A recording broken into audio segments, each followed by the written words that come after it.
Coucou, bienvenue from France. I am happy to be back. We are back in Aix-en-Provence. We just got back about a week ago. The kids had 2 weeks off, so they get 2 weeks off every 8 weeks. They go a little bit longer into the summer toward the end of June, but I would say I like these 2-week vacations, but it's also very hard to get anything done. And so we try to go away for 1 week of them and then try to do kind of a mix of babysitters and camps so we can work during the other week. But it was a great vacation. We actually went to Mallorca. So for those of you who have been, I'm sure you can relate. It is like heaven on earth. So Mallorca is one of the Balearic Islands in Spain, kind of near the coast of Barcelona. So the one you've probably heard about the most is Ibiza, obviously the party island, but there's other ones too. Menorca, which I really want to go to. But Mallorca is I would say, one of the bigger of the islands.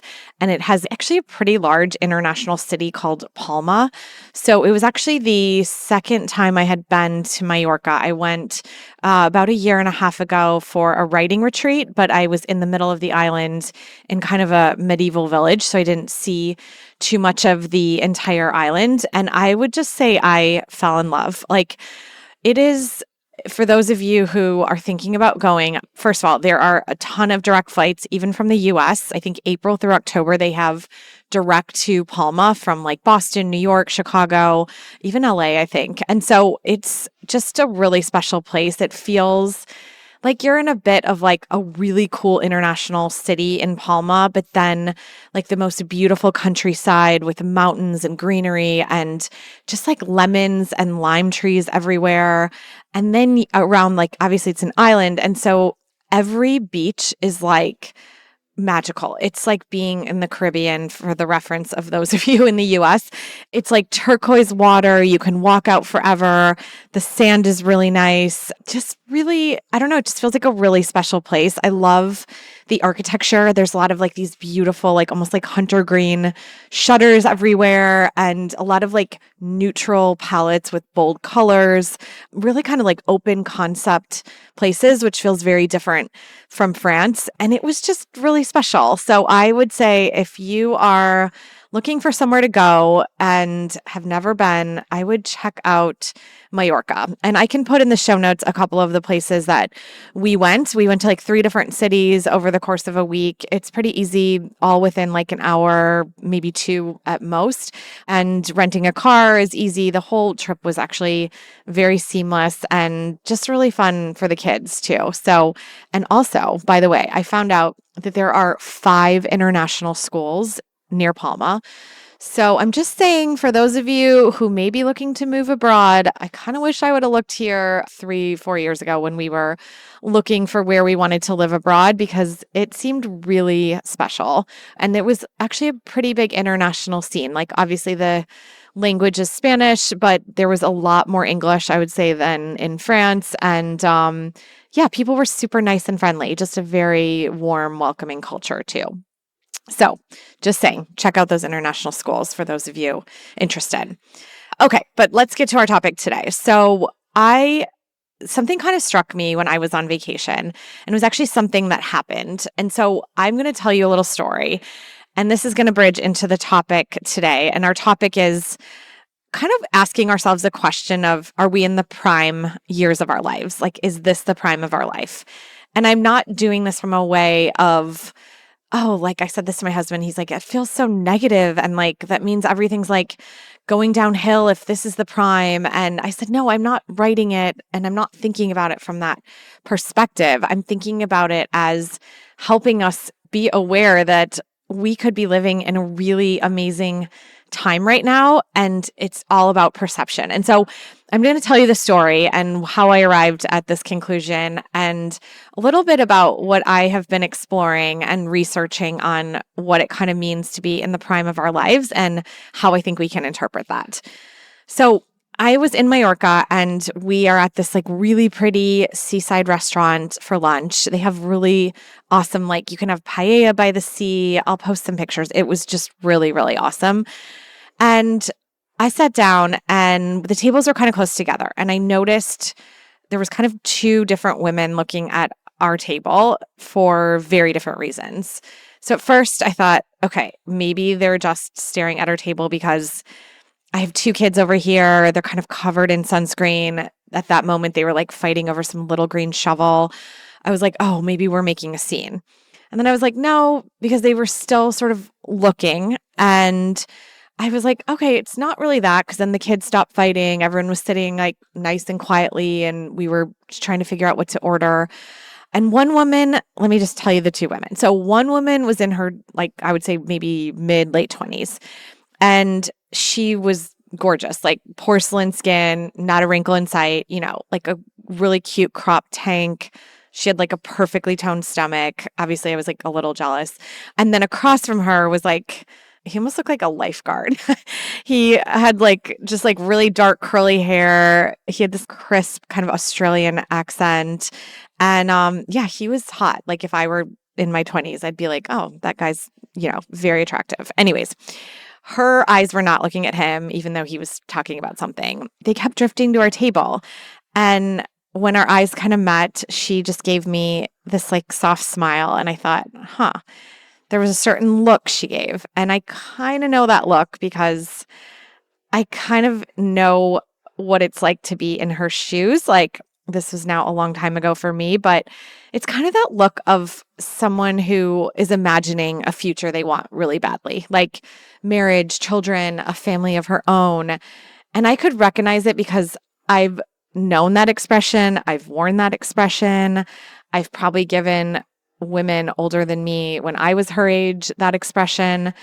And so I just thought it was an interesting look. And then on the other table that was close to us was a couple, like probably in their 80s, maybe late 80s even. And she pulled up a walker to the table. She had, the reading glasses that hang from like the beaded like chain around her neck, and her hands were kind of trembling. It was like a magnetic clasp around the menu. And her husband was so sweet. He just kind of leaned over to help her, and it was like very nice. He didn't look impatient. He just looked like, okay, this is our life now. And I'm like, I love her, so I'm going to help her. And it was just very, very sweet. And she was kind of looking over, and I smiled at her. And in her eyes, there was kind of something different. She had this like very nice, like comfortable warmth about her. And maybe if I were like kind of dissecting, there was like a bit of longing, right? Like that part of her life, being young with kids is, has passed by. And that look kind of like startled me too. And so I'm seeing this like one woman, like this kind of desire and wanting of this like younger woman. And then this sort of like remembering, longing of this like older woman. And I'm suddenly like placed in the center of this, of something I hadn't really appreciated. And I think I realized at that moment that maybe right now is the sweet spot. Like maybe these are the prime years. Like I have primary school age children. We're in our early 40s. Like we're still able to like do a million things. We have a lot of ambitions. And I thought like, okay, maybe these are the prime years. Like maybe this is what people talk about. So I looked up the definition of prime years. And so I'll read it. It says, it refers to the stage of life where one experiences the best years of their life and is in good mental and physical state and is overall healthy. And I was like, okay, let me think about that. And so I thought about it, and I'm like, for so long, this life that I'm living right now is a life that I wanted to happen. I wanted an amazing husband that I loved. I wanted sweet young kids that still want to hold my hand. I wanted these like really special family vacations that disappear into like sandcastles and, wet swimsuits and asking for one more gelato before dinner, and just like that kind of, I don't know, that specialness. And even though it's chaotic, it's like there's so much goodness in that special chaos. And I wanted where, you come back to your hotel and the sun starts to go down, and we poured a glass of white wine in the kitchen, and our kids were asking for a little dance party before dinner. And, of course we had to play Golden like for the millionth time, which is fine. But it was just the moment of like dancing barefoot with the kids and holding their hand and spinning them around. And I don't know, I was like, I'm able to do this. I can jump on the beds with the kids. And I looked over at my husband and, he still has like pretty much of a full head of hair. And he was like kind of tan from vacation. And when he smiles, just like me, has like lines around his eyes now. And for some reason, I just was like, that makes him even more attractive to me. And I thought, like, this is really good. Like, this is a really good life right now. And yet, of course, just because I really believe this season of life is beautiful, it does not mean it's always easy. Like, I'm describing vacation mode, right? But there are days, like I'm sure you feel, like just sort of like burnt out by motherhood, by work, by like life in general. And sometimes, I don't know about you guys, but if you have those days where like the kids are just kind of a lot, like you're just needed so much, like it seems like they're hungry every hour. And like you just finally, they go to bed and you just are like, oh my gosh, silence, please. And I think it's like those days when then I realize like, oh, I snapped at them and I was like short with them because I was at my end of like being able to cater to them. And, that happens too. And I think some days also it's like I feel really excited to live here, but I look at like friends in the US and they're living like I would say a much more quote unquote normal life. And it feels like maybe they're handling life better than I am because it's much more certain and like they know what they're doing and they have everything in front of them sort of laid out and they own a gorgeous home. And, you can easily fall into that as well. And I think for me, especially, there's like days when the future all feels really foggy and uncertain. And I think about these like big questions of, who am I becoming like when my kids need me less and get older? And what does work mean to me now? And what does a professional life mean to me now? And how do I think about that? And what is like the next chapter for myself and our family? And it's so interesting because I can feel so deeply grateful and so deeply unsettled at the exact same time. And I used to think like, well, those feelings just cancel each other out. And maybe you're just in like neutral all the time. And now I think they're just actually part of life and that you can live in like both dichotomies and be okay with that. And I think the French actually understand this really well. There's this phrase I hear all the time in France, and it's just, oh, c'est comme ça, c'est comme ça, c'est comme ça. And it means it's just like that. It's just like that. It's not said with defeat. It's not like, oh, c'est comme ça. It's like, it's just acceptance, like that they believe life can be beautiful and complicated at the same time. They understand that you can adore your children and still desperately need a break from them, that you can love your marriage, but miss parts of you before you were in that partnership. And that you can feel lucky and lost in the same week, or maybe even like the same hour, at least for me. That happens a lot. And you can also be in the middle, like I was, of this gorgeous vacation, and you're still thinking about things like, what's my purpose? Or aging, as I looked at this 80-something-year-old woman, or money, or my parents, and what happens as they get older, and get insecurities about your own body compared to the 20-year-old and your future and blah, blah, blah. And it doesn't mean something's wrong. I used to be like, oh my gosh, this never ending like thoughts, right? And it actually just means you're alive. It means you're taking it in. Yes, we have to learn to like control kind of these negative things that come up, but it doesn't mean that something's wrong. Like these two worlds can exist together. And so I started to think about that. And I'm like, okay, but when I used to think about the prime of our lives, I was like, okay, I thought of it as a very American way, right? It's kind of sold to us as this like youth, right? Like this like you're at your like peak fertility as a woman and you look amazing and it's the best body you'll ever have. And it's like when you can sort of still like light up a room, or like, I don't know, for some reason I was like, I guess it's like when you can go to a club till 2 a.m. and then wake up and go to work the next morning and like feel completely fine.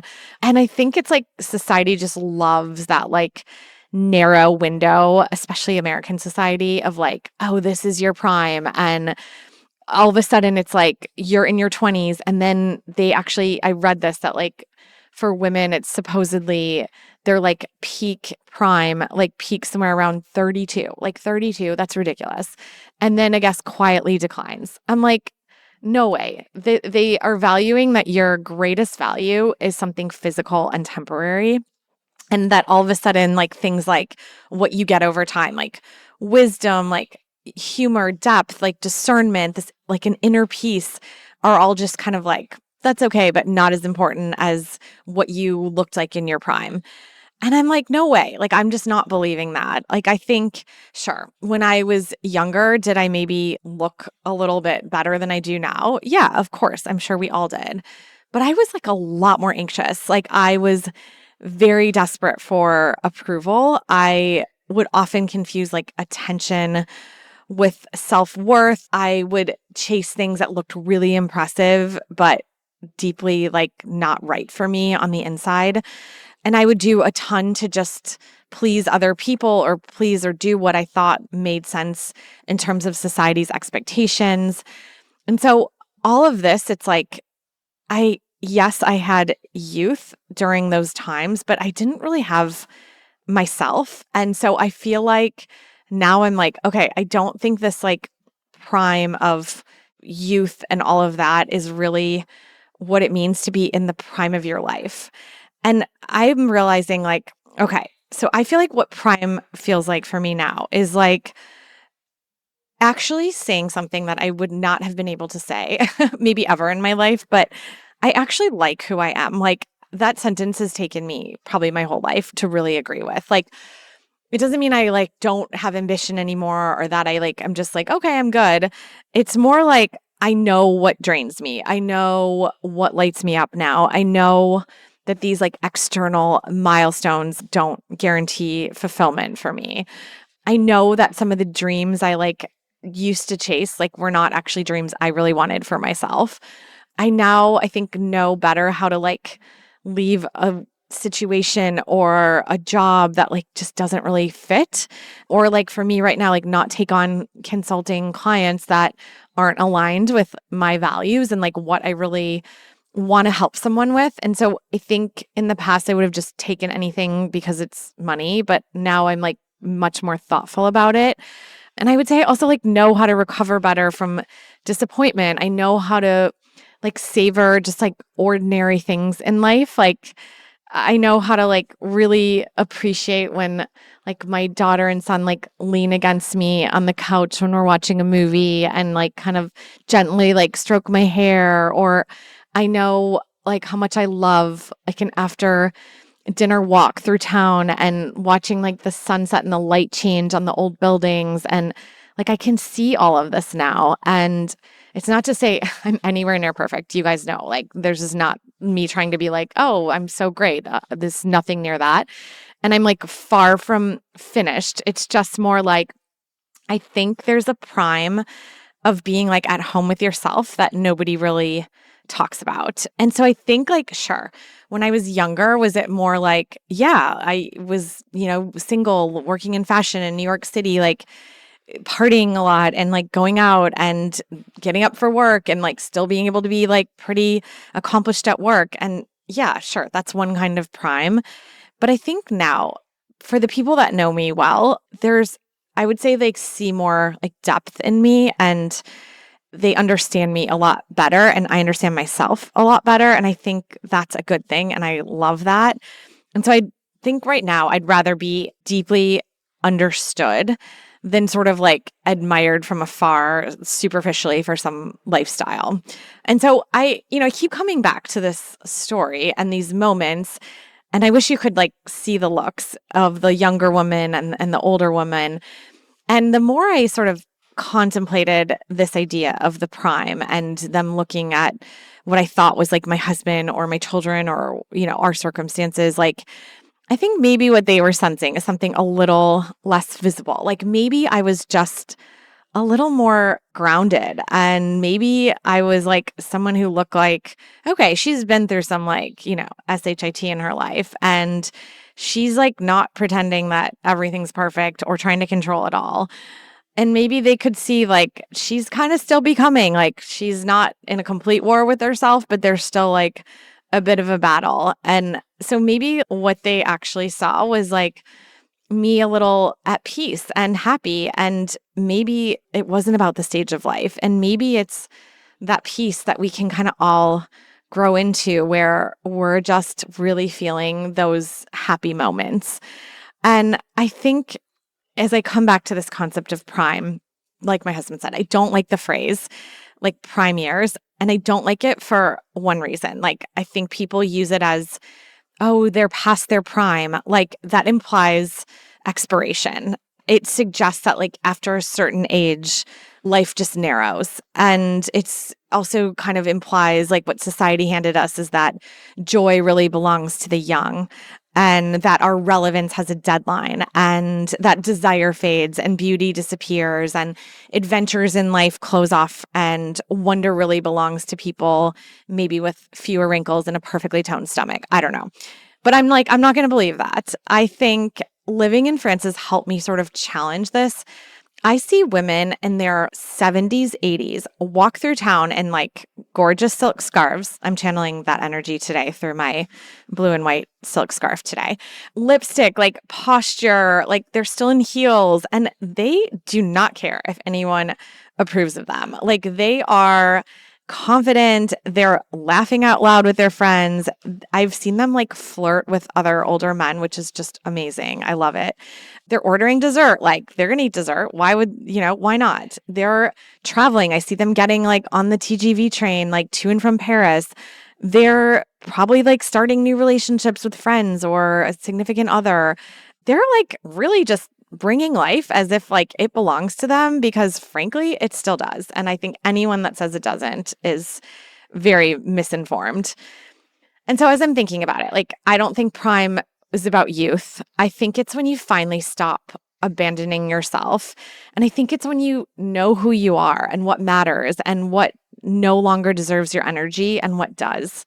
And I think it's when you really have gratitude that is outweighing comparison and like the need to keep up with someone on LinkedIn or Instagram or TikTok or whatever social platform is inducing that comparison.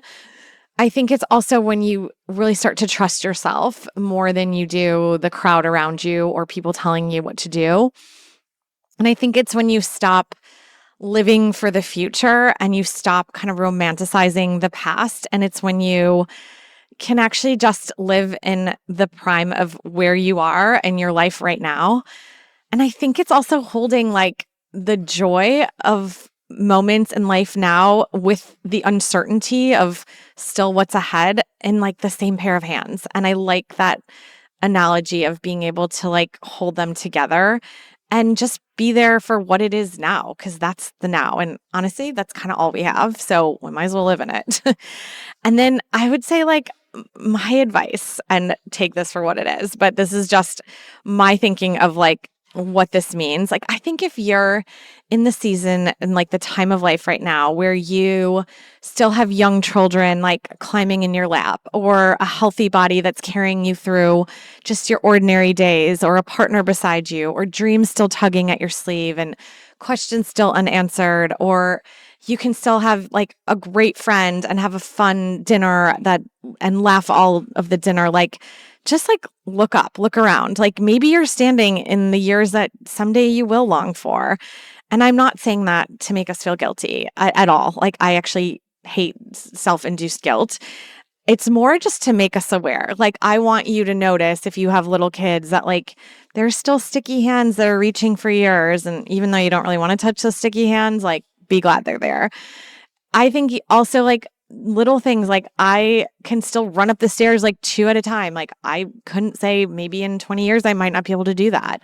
I still like look over at, my husband who loves me, and probably I annoy the hell out of him in like ordinary Tuesdays or in the hard times. Like, someone's there, that loves and cares about me. And I think it's these moments that often like don't feel very big. They're just daily things, right? But like, I think later, if we were to look back, like they would feel really enormous. And I think if you're not in this chapter anymore, if you are like kids are out, out of the house, etc., like I would say that your prime has not passed either. Like, the woman in the walker reminded me of that. Like, as I had the whole lunch, kind of close to their table, like there was such a beautiful tenderness about her. There was such history across the table.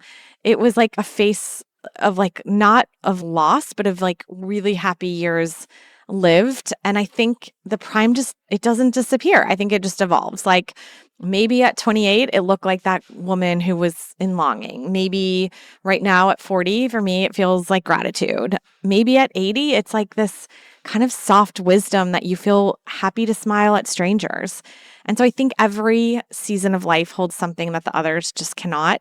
And I think we make the mistake of thinking life peaks only once. And I think that's what society tries to get us to believe. But I'm telling you, like, I don't think it does. I think if you're here now, in whatever age, whatever chapter, there's still something beautiful asking to be lived. And so I want you to look up. I want you to look around because this too might be one of the best years of your life. So that was a bit of my, I would say, inner thoughts on this idea of the prime of life. But I think it's just such an important message for all of us to hear. And so let me know what you thought. And please be sure to follow us on cuckoo.pod. And I look forward to seeing you again next week. Okay, thank you. Au revoir. Bye.